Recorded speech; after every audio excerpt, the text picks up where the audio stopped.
ભાવનગરના બગદાણાના કોળી યુવકને ફટકારવાના કેસમાં હવે દિવસે ને દિવસે મામલો તૂલ પકડી રહ્યો છે। એક પછી એક કોળી સમાજના આગેવાનો આ નવનીતભાઈને મળવા પહોંચી રહ્યા છે અને માંગણી કરી રહ્યા છે કે માયા આહિરના પુત્ર જયરાજ આહિર પર કાર્યવાહી થવી જોઈએ। વૈષ્ણવજન તો તેને કહીએ જે પીડ પરાઈ જાનાને રે।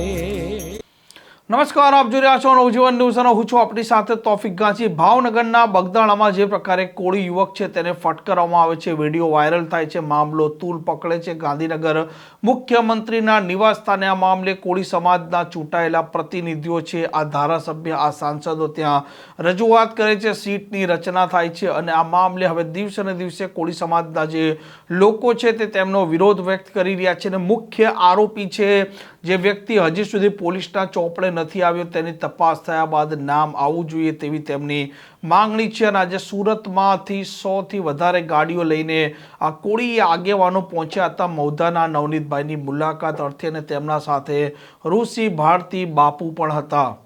જુઓ, પીડિત નવનીતભાઈનો વિડીયો મેં જ્યારથી જોયો છે એ દ્રશ્યો ગમે એવો વ્યક્તિ હોય એને દ્રવીભૂત કરે એવો વિડીયો છે અને એ લુખ્ખા તત્વો જે હતા એ પાછા વિડીયો બનાવીને અન્ય લોકોને બતાવે છે ત્યારે એની હદ થાય છે। આ દેશમાં બે પ્રકારના ગુંડાઓ છે। એક ગુંડા કે જે જનતાના હિતમાં, દેશના હિતમાં, સનાતનના હિતમાં કામ કરતા હોય છે, એ ગુંડાઓ હું તો કહું વંદનીય છે, પરંતુ જે ખોટી રીતે લુખ્ખાગીરી, દાદાગીરી કરે, નાના માણસોને દબાવવાના પ્રયાસ કરે એવા લુખ્ખાઓને ગુજરાતમાંથી ને ભારત દેશમાંથી હંમેશા નિકંદલ કાઢી નાખવું જોઈએ અને એના માટે આ દેશમાં પોલીસ પ્રશાસન છે। આજે પોલીસ પ્રશાસન પણ બે પ્રકારની છે, એક રાષ્ટ્રને વફાદાર અને અમુક નિશ્ચિત પાર્ટીઓને વફાદાર। એટલા માટે ગુજરાતમાં જે પેરાડોક્સિકલ સ્થિતિ પોલીસ તંત્રની થઈ છે એ એટલા માટે એ સિસ્ટમને હું તો કહું જનતા આજે જાગી ગઈ છે ત્યારે એ સિસ્ટમને ઉખાડવાની મારી તમારી બધાની ફરજ છે। એક તો લાગબગશાહી, એનાથી પીડિતને ક્યારેય ન્યાય નથી મળતો।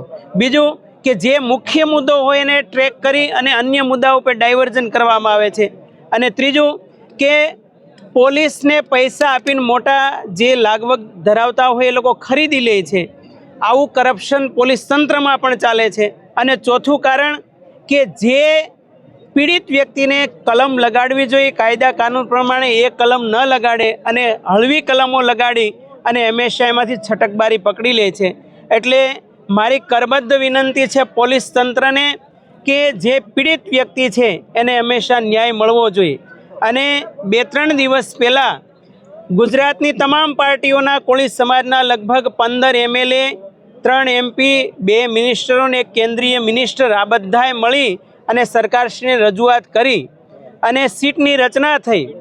તો આટલા દિવસો થયા છે છતાં પણ હજી પીડિત નવનીતભાઈને કોઈ ન્યાયની ઉમ્મીદ નથી। હમણાં રૂબરૂ અમે ખબર અંતર જઈને પૂછ્યા નવનીતભાઈને તો એણે એમ કહ્યું કે હજુ અમને કોઈ પૂછવા આવ્યું નથી। તો આનો અર્થ શું છે? એટલા માટે જ્યારે ગુજરાતમાં 1.5 કરોડનું પોપ્યુલેશન છે, કોળી ઠાકોર સમાજનું આખા વિશ્વમાં 26 કરોડનું પ્રતિનિધિત્વ કરે છે। આજે નવનીતભાઈ સાથે 26 કરોડ કોળી સમાજ એમની સાથે છે, ગુજરાતના 2.5 કરોડ લોકો એમની સાથે છે। એટલા માટે જો એમને ન્યાય નહીં મળે તો ભવિષ્યમાં જે યંગ જનરેશન તૈયાર થઈ રહી છે, જે યુવાનો છે એ બધાય જાગી ગયા છે, એ જન આંદોલન હંમેશા એનું ચાલુ રહેશે અને અમે CBI સુધી પણ આગળ દરવાજા ખખડાવવાના છીએ અને ત્યાંથી કામ જો સિદ્ધ ન થાય તો યુનોમાં પણ આ મુદ્દો અમે લઈ જઈશું અને ગુજરાતની, ભારતની ક્રાઇમની સ્થિતિ શું છે એની છબી એ વિશ્વ લેવલે પણ ઉજાગર કરીશું। જી, આમ જોઈએ જે પ્રકારે સીટની રચના થઈ રહી છે, નવનીતભાઈને દરેક લોકો મળી રહ્યા છે, ન્યાયની માંગણી કરી રહ્યા છે અને સીટ આ મામલે શું તપાસ કરે છે અને કોઈ નવા આરોપી બને છે કે નહીં તે પણ જોવાનું રહેશે। આ પ્રકારના સમાચાર માટે નવજીવન ન્યૂઝની આ ચેનલ સાથે જોડાયેલા રહો। નમસ્કાર। છે